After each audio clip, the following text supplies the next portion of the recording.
Hello everyone, my name is Steph Macleod and welcome to a brand new podcast series, This Is My Story, This Is My Song. In this podcast, I'll be interviewing some amazing people about their life, ministry, songs and music, and what it means to serve the church, especially during a season of lockdown and isolation. In this episode, I am so excited to be joined by my friend and sister in Christ, worship leader Lucy Grimble. Lucy's been leading worship and writing songs for many years. She's got such a heart for worshipping God and creating a space where people can encounter His love. Her songs carry a powerful message of freedom, hope, and identity in Jesus. So tune in as Lucy and I discuss life as a worship leader in lockdown, her incredible studio album, God's Heart Explodes, and what the love of our Heavenly Father means to us. You're going to love this, so sit back, relax, and I'll catch you at the end. Hi Lucy, how you doing? Lovely to have you here. Are you doing all right? I'm doing good, Steph. Thanks so much for having me on the podcast. Oh, that's amazing. Thanks for giving me your time to come and speak with me and also for our listeners. I said a bit about you on the introduction there, but would you just like to tell us a little bit more about Lucy Grimble? Yeah, sure. So my name is Lucy, born and raised in London. I'm a worship leader, a singer-songwriter. I'm a worship pastor at my local church. So my time is sort of split between leading our team at our local church and sort of, building and supporting the team there. And then writing songs, and then going out and sort of leading worship in different churches or different events around the country, and normally around the country and also normally overseas. So, yeah. Amazing. And, I've had the privilege of writing with you and leading worship a few times. I think the first time I saw you was at Big Church Day Out a couple of years ago, maybe 2 or 3 years ago. Yeah. The one down south, man. I absolutely loved it. It was, live music's just evaporated in the last 12 months. So, how's lockdown been for you? The landscape's changed for me in many respects. So how's lockdown been? Yeah, it's been super challenging. It's been, I think it's quite, it's just very confronting when suddenly everything changes. Overnight you go from like kind of being able to see ahead about 6 months what you've got coming up and like where you're going to be going and who you're going to be working with, all that kind of stuff, to like literally overnight that just disappearing. So I think it was like having the rug pulled from under my feet. And that just brings up a lot. It brings up a lot of, dependencies that you don't even know are there. A lot of parts of your life where you're like, oh, I'm kind of like trusting in this, or I'm depending on this for my security or like my foundation, and then suddenly that's taken away and you're like, oh gosh, okay, I can't trust in that, I can't rely on that. So I think overall, like with the benefit of having, we've all been through this for almost a year now, with the benefit of hindsight and with the benefit of not being in the thick of the emotion and the kind of what felt like just chaos and uncertainty and craziness, like it does feel like we're sort of moving out of it. So now with the benefit of hindsight, I'm kind of, grateful for the season in some ways, because I think it's made me do a lot of internal work. It's made me kind of come back to God in a way that I've, just not had to, because if I'm being really honest, like I've just been comfortable, or I've been just kind of used to a certain status quo. And then when everything gets turned upside down, you have to just like find God again, find Him in the middle of a very different place. So I think now I can say like I'm so grateful for the refining and stripping season that this has been. But yeah, there's been some very testing points, I think, for all of us. Oh, absolutely, definitely. I found myself reflecting on this over the last week. Actually, just lockdown actually permitted things to happen for me that I'd been wanting to happen for a long time. So spending more time at home. Engaging with songwriting, being around my family more, because I was on the road quite a lot as well. I think the hardest thing for me was actually adjusting to it. It's just I had a lot of difficulty getting to grips with what was happening around me. And that was Totally. probably one of the biggest, as well as all the other things that had happened outside of our lives that we weren't able to engage in because we were restricted and kept in the house. You know what I mean? The wonders of technology. I don't think I've ever been such a techno geek in my life in terms of internet and streaming. Don't get me wrong, I think I'm starting to lose a lot more hair over it, but it's certainly been interesting. And have you had any opportunity to serve online or anything like that? Yeah, totally. I mean, I've done a bunch of virtual events where, you know, I've led worship at different events, and also I've not done one for a little while, and I really need to. It's like permanently on my to-do list, basically. But I did a few nights of worship, just, you know, from my flat, just no agenda, kind of 45 minutes of worship, that kind of thing, and that was really beautiful because it kind of, you know, it's like anyone can dial into that from around the world. So you'd have people in like Hawaii and Brazil and like Sweden, like dialing into these things, and just those were really special moments for me because I was like, actually, this has opened up stuff in a way, like you're saying, like that maybe we just didn't think was possible before. And I think there's real power in that, like you know, discovering things that are happening in other parts of the world. So yeah, I have led worship online, and then at church, you know, pretty much every Sunday I'm leading worship, and that's to a camera, you know, broadcast into people's homes. So, you know, that's also just been a real adjustment to get used to that, like not having a congregation to worship with physically. Yeah, I get that, man. It's very much part of being a worship leader is, you know, being aware of what's happening in the room, you know, and I've done some stuff here in my wee room and with Celtic worship. I guess it's been really challenging, but the opportunity to serve has always been there, you know what I mean? And the world has certainly become smaller as a result of and like you said, it's really encouraging. Like my wife loves the fact that she can tune into any church on a Sunday at any time, you know? So like there's always a church service going on.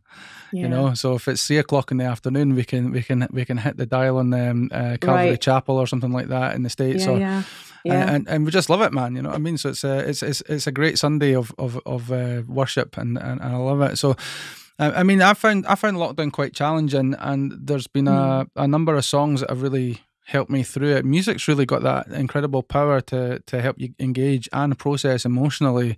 For me, some of the standout songs were Bear This Burden by David Leonard, and also Christ Our Hope in Life and Death by the Gettys. I just wondered, are there any songs that have helped you through lockdown, or any songs that you've written, or perhaps anything that's scripturally, like the Psalms, that have helped you through lockdown? Yeah, so much.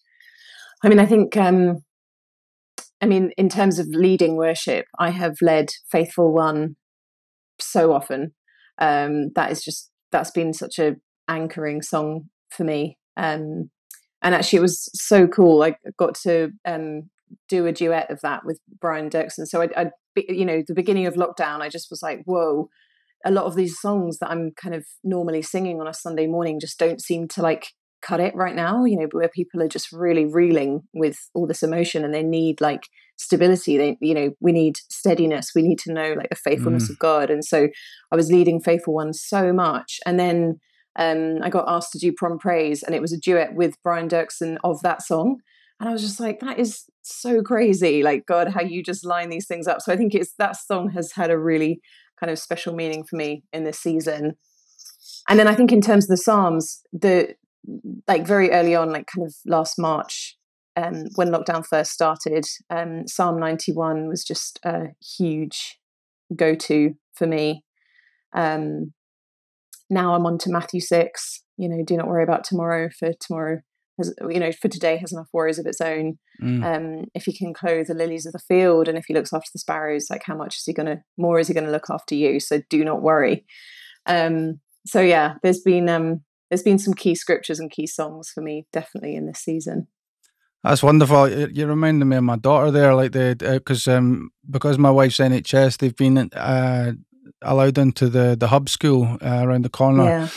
and my eldest daughter is really into bird watching. I don't know where she gets it from. She's just fascinated with animals and birds and their behaviors and stuff like that. But like we'd be walking to the school and she'd be looking at the birds and stuff like that, and I'm like, yeah, they don't look worried at all. You know what I mean? Totally. They're just getting on with it, man. And it's like, Totally. where do they get their food when it snows, Dad? I'm like, you know what? I don't really know, but they know, and they know it's gonna turn up. And then when the snow melts, they know they're going to be able to get a bath. And you know what? They just seem to have this assurance. Which, and a friend of mine said, if only I'd trusted in God more, I'd have saved myself so much emotional grief over the last 12 months. But I believe that it's only coming at the other side of an experience or a process that we can begin to understand that. And we're a resilient bunch, Christians. We get through so much. And you're right, man. It's just that reminder of that God is faithful, which I can forget sometimes when things are unraveling. But it's those scriptures are beautiful, man. And I really enjoyed your album. In fact, I enjoy all your albums, mate. The Burgess Barn one was just phenomenal. I loved that. But likewise. Thank you. Your most recent one, God's Heart Explodes. Can you tell us a bit more about that? Yeah. So I recorded this album not last August, the August before, and it's a full band album. So the albums I've done in the past have been more sort of live, kind of in the room kind of albums. But this one was very much a studio album. So it was a lot more pre-planned. We rehearsed loads as band. We really had like dialed in on sounds, and it's just sort of a different approach going into the studio to record an album versus like, let's just capture what happens on the night. So it was really stretching for us as a band and really like a great creative challenge. Worked with an amazing producer on this album called Will Weeks, and essentially it's a collection of songs. So it's 13 songs, and that core theme of God's Heart Explodes runs through all of the songs. And really the kind of the meaning behind the title was Jesus on the cross, and how when we see Jesus on the cross and when we see Jesus as a man dying a physical death for us, that we see the heart of God, almost like the climax of the heart of God. It's like the most clear and powerful image of the love of God, that he would be willing to go that far to, leave heaven, leave all of his privileges, leave his power, his glory, and come down to earth to serve us and walk as a man, and not try and be a sort of political power hungry figure, but to walk as a humble man and then die an excruciating death. So that was really what inspired a lot of the writing, and I just wanted it to be this collection of songs that really just gathers around the love of God and the fact that his heart explodes for us. Like, his heart is like, he is so passionate for us. There's like violence to his love, and I don't mean that in a kind of that he is violent, but I mean the cross is violent, like his death is violent, and that is how deep his love is for us, that he would go through that. So that's kind of the theme. And then musically it draws on quite a few different styles, different genres, different musical references. We're quite eclectic as a band in terms of a collection of individuals, and in terms of our different musical sort of lineages and like interests. So I wanted to kind of draw a lot of that in. So the writing's quite diverse between tracks, and it sort of draws on everything from kind of jazz to some soulful moments, some gospel moments, some kind of much more tender singer-songwriter moments. So it's like, I call it like my chocolate box album, it's like kind of from the same family, but like they all taste a little bit different. And it's it's a very tasty album, actually. So it's, I mean, listen to it, I thought it was very bold musically, but not in the sense that you were being dangerous with that, but it was just, I get something from it every time I listen to it, you know what I mean? So whether it's the power of the beautiful lyrics, which are very honest and rich, And like you said, there's a real soulfulness to some to some of the music, which I love sort of Motown and soul and stuff like that. But it's like songs like keep my heart open, which is just like such a heartfelt prayer. And then you've got Goliath, which, forgive me if I'm wrong, was that a charity song? Yeah, so that song was with IJM, International Justice Mission, who are the largest anti-slavery charity in the world. And so I kind of did that song in partnership with them. Amazing. I love IGM, but the musicianship on that album is unbelievable. And there's just there's loads of stuff happening, but it just sounds so effortless. And Weeksy made such an incredible job of putting it together. And I've got to talk about the groove of God of the Impossible, man. That is a tune, man. And I certainly think there's something on this album for everybody, but I absolutely loved it, man. Thank you, Steph. That means a lot coming from you, because I know you've got such broad musical taste as well, and musical talent. I feel like you also can cross different genres, and you do it so convincingly. It feels very natural to you to switch between genres. So yeah, that means a lot coming from you, my friend. Oh, no worries. It certainly is a feast, and if you haven't heard Lucy's album, please come to the table. It's available online. You sang on my upcoming EP, which is just about to drop, which "Oh Perfect Father," and you sang on the title track, which a little bit like your own album, although it is a bit smaller. My focus was the needs of my community. And through those needs, I see the heart of the Father and the love of God. I wanted to ask you, what does the heart of the Father look like to you? What does the heart of the Father mean to you? Oh, it's such a good question. And I kind of like to put it back on you. I'd love for you to also share, because I do feel like you carry such a revelation of the heart of the Father.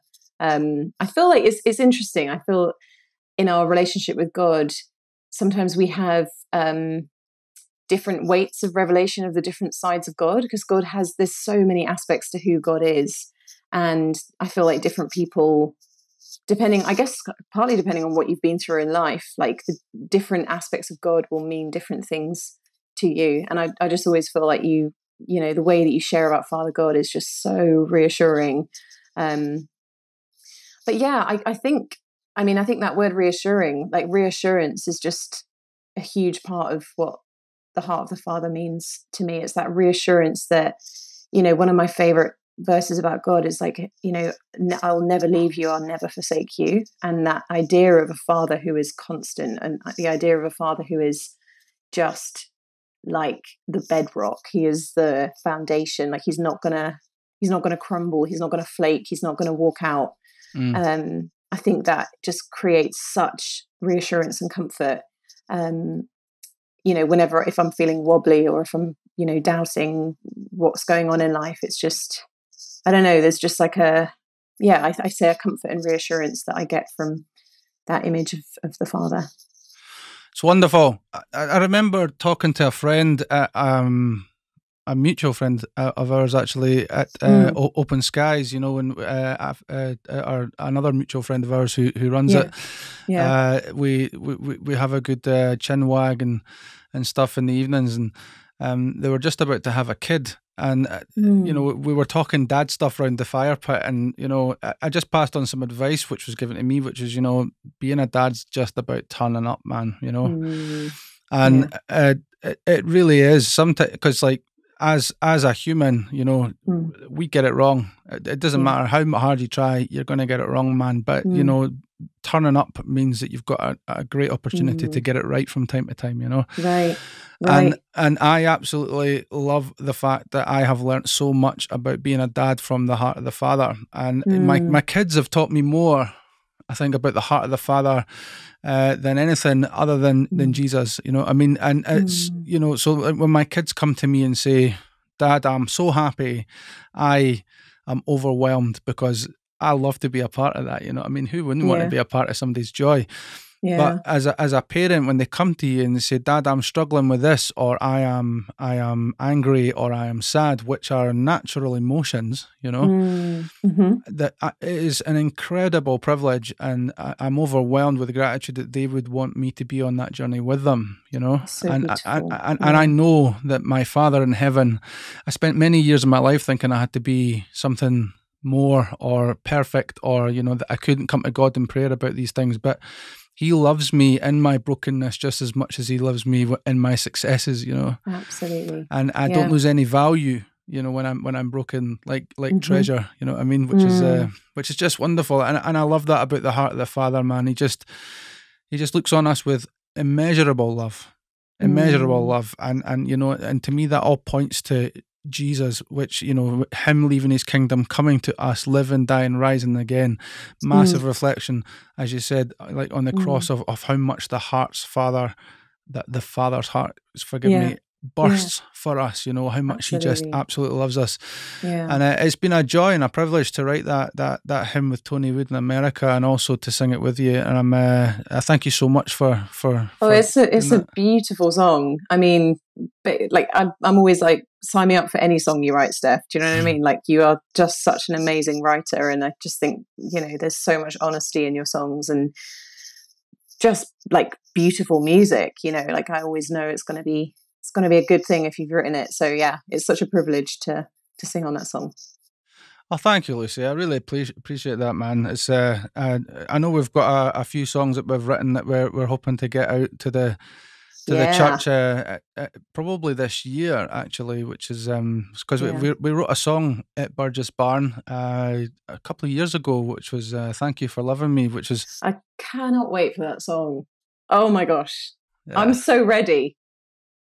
I'm it's a so good one, ready. and Yeah. it's an interesting one because it was born out of a few different things, because it was me, yourself, and Kat Rhea, and you just had this idea, like, why don't we worship for a little while? And we came in and we worshipped, and I think I was lost in worship, and then you were taking a few notes, like, oh, we need to get that, and then and then when we decided to write, you were like, oh, you sang this, we should write about that, and then Yeah. just as we were like starting to come together with some ideas, a friend of mine phoned, Yeah. who I do prison ministry with, and we were kind of thinking about that as well, and I said to him, what's the one thing you find a challenge when you're writing prison ministry? And he was like, a lot of these guys don't want to let go of the guilt and the shame because they think that it doesn't belong to Jesus, or that what Jesus did on the cross, it won't affect that stuff, but he sees when the penny drops, and like you, because I remember you saying, Christ is fighting for us, man. Christ is fighting for us, and we ended up writing that song. And what do you think? What do you think about gratitude in terms of? Do you think gratitude is the answer for letting go of guilt? So, like, that's a bit of a complicated one, because, like, the essence of the song was, God, thank you for loving me just as I am, And when I felt that when I was singing that, I was so far removed from things that made me feel guilty or ashamed, and I just wondered if you think there's any truth in that. Yeah. I mean, well, as you were talking, I was thinking that sometimes we hold on to like guilt and shame because it's also become so much a part of our identity, and we're almost a little bit scared to lose it, because if we lose it, what are we going to have to define ourselves by?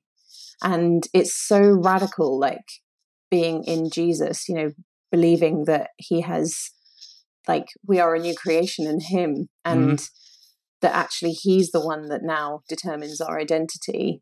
It's not the things in our past. It's not these, like, this baggage we've been carrying for years and years and years, which does just become part of our armor. It becomes part of our. I would go as far as to say it becomes part of our identity. So I think it's I think sometimes the gratitude comes after the unburdening, after that point where you're like, right, do you know what? I just have to surrender. And then that point of surrender comes, and then you just experience this freedom. And that's like, wow, like, why did I ever live with all of that stuff, you know?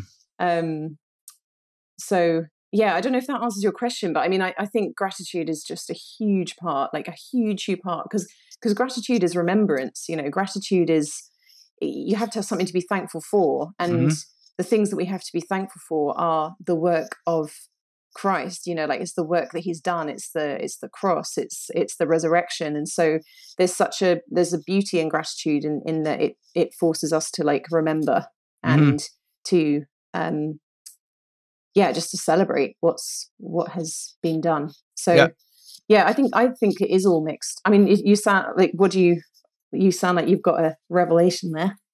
No, I totally agree with you. I just because I was sharing something for a homeless charity last night for another video thing, and they just asked me about my story, and there's one thing I remember, which was when I went the night I gave my life to Jesus. You know, I was living in a homeless hostel, but I'd been invited to this evening of testimony, and we got a free dinner and stuff. And I remember going home to the homeless hostel with gratitude when I had nothing, you know, which is a profound experience because, but as you were talking, it's making lots and lots of sense to me because like I'm grateful for what Christ has done in my life. I'm thankful for the fact that Christ has unburdened me from the decades of guilt and shame and fear and self-loathing and all insecurities that were just all wrapped up into this knot that couldn't get any tighter. And I went home to that homeless hostel grateful, and from that I believe was born just immeasurable hope as well, you know what I mean? And because we live in a society where people are grateful for stuff, you know, and like you said, like we have been unburdened and we have been redeemed, you know, I mean, and it's okay to be grateful for that stuff, and like you said, to remember what's happened in our, because I believe in the power of testimony, man. I believe it. I mean, it saved my life, you know, it led me to Jesus, you know, and so like I think gratitude's huge, and just reflecting on the song that we wrote, thank you for loving me, Jesus, you know, because you did pay that price for my guilt on the cross, you know, and I need not be ashamed of who I am because my identity is in you, which ironically and weirdly was the basis of my whole EP, you know, our identity in God, the heart of the Father and the needs of the community, you know. So absolutely brilliant word there, mate, and thank you so much for your wisdom. I love that. Also, I just a little note on the word testimony, because I was thinking about this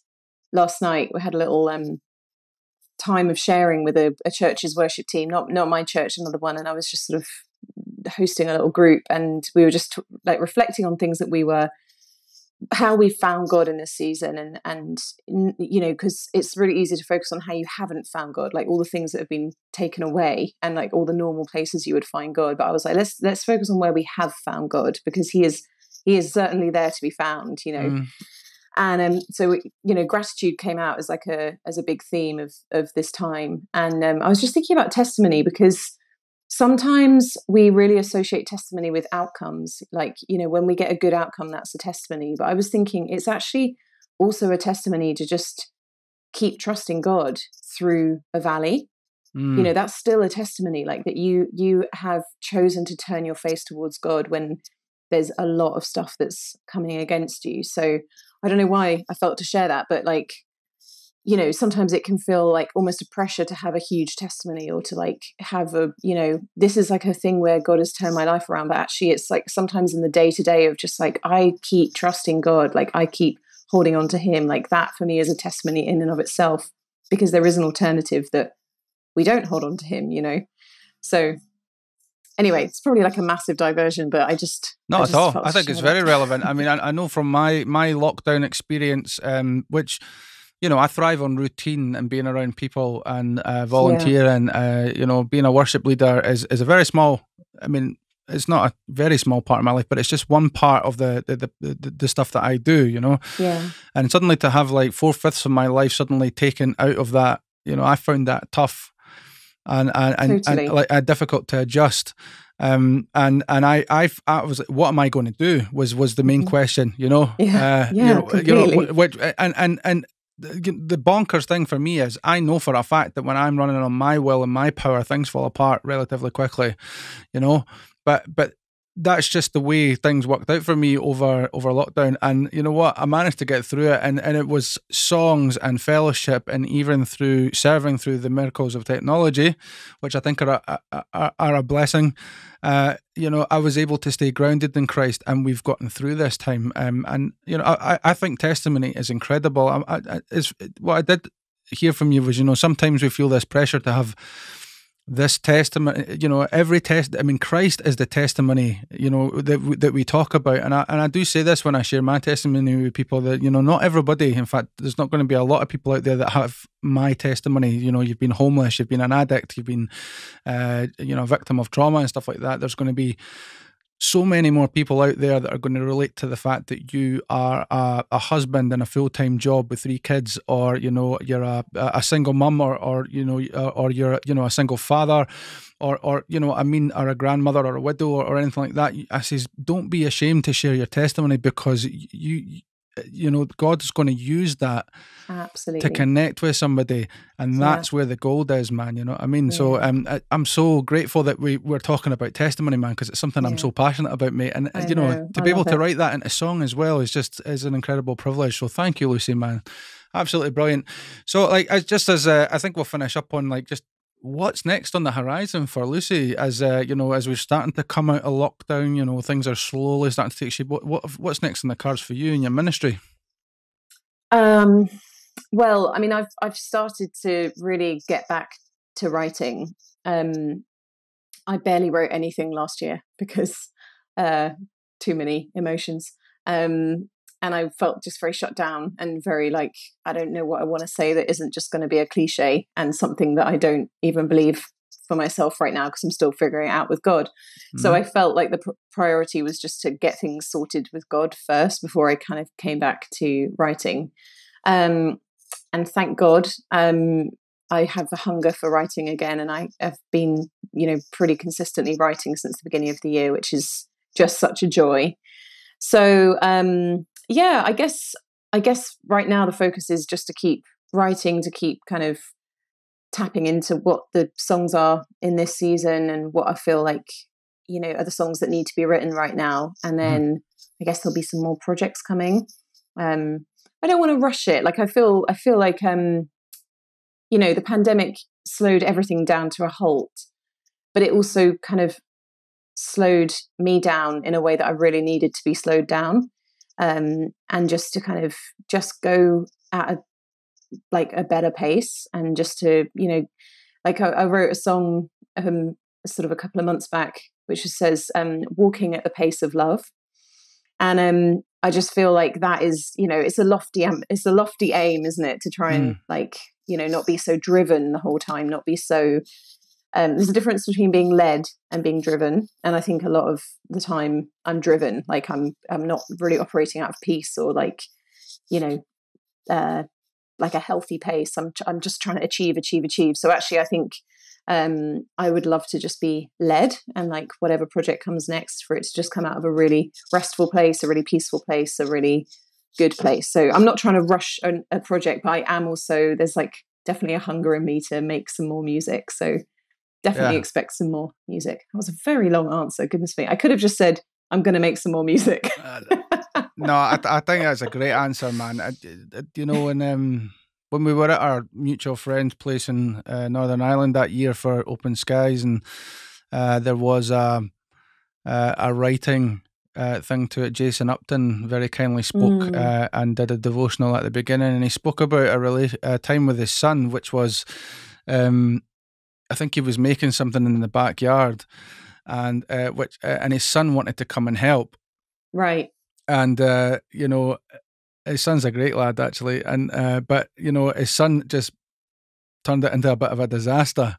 Yeah. You know what I mean? But Jason recognised that it didn't really matter, because his son just wanted to spend time with his dad. You know what I mean? It doesn't matter how fast you're going, or it was just that hunger to spend. And God is going to love the fact that we just want to listen to him and be led, and I think that's an incredibly healthy thing to be, and whether that's in leading music or doing your work or being a mum or being a dad or being a friend or a worship leader, I think it's certainly a healthy way, because we do live in a world where, you know, where we're constantly feeling the pressure to turn up, you know what I mean, and present and, you know, have something to show for our efforts. But sometimes it's just about spending time with God, and also because, you know, you said you didn't write anything for a year. I think we had this chat before. It was Lou Fellingham that got in touch and said that it's all right to take some time.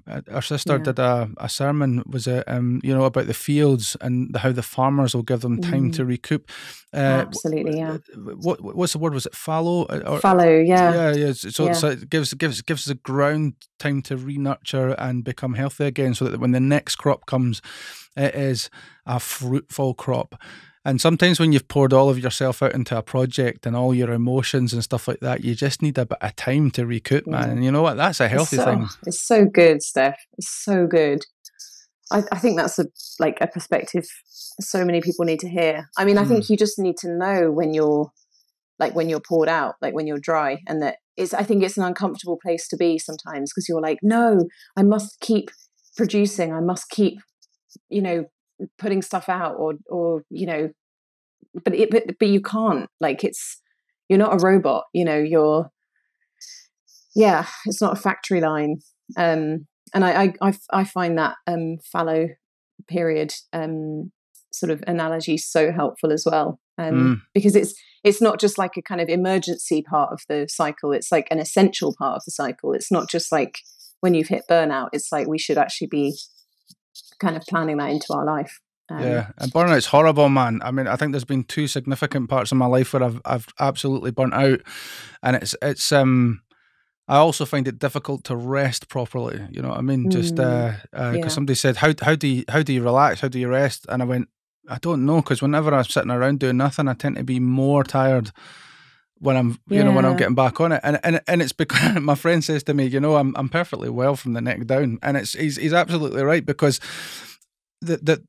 all my thinking exhausts me, you know, because I might be sitting around chilling out, trying to watch TV or read a book or whatever. I just can't focus on it because I've got 100 things going on at 100 miles an hour.